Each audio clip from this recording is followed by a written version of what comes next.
welcome back. Now the experts at Ridgewater are answering your bathroom questions.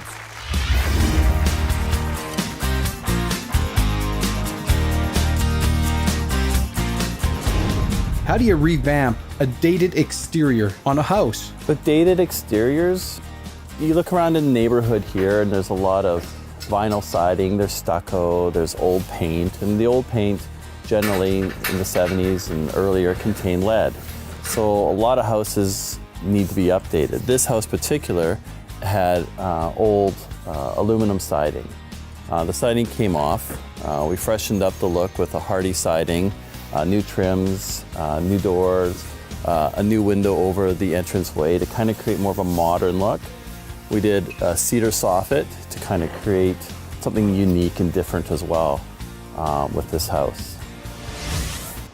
Would you recommend opening up an older home? Opening up some of these older houses, they tend to be very tight. A lot of walls. When you're in the kitchen, it's hard to communicate with somebody in the living room, so a lot of times those get opened up.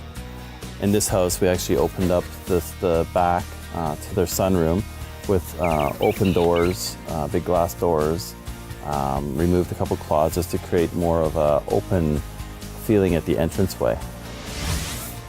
When is it time to renovate a bathroom? Renovating a bathroom depends on the age of the house. This house here was an older house, 1970s. It had a toilet and a sink for their ensuite. They wanted more space, they wanted another sink, and they wanted a shower.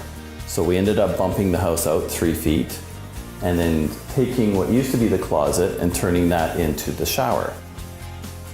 This wall here, this open space, will actually be a glass wall to let natural light into the shower so it's not dark.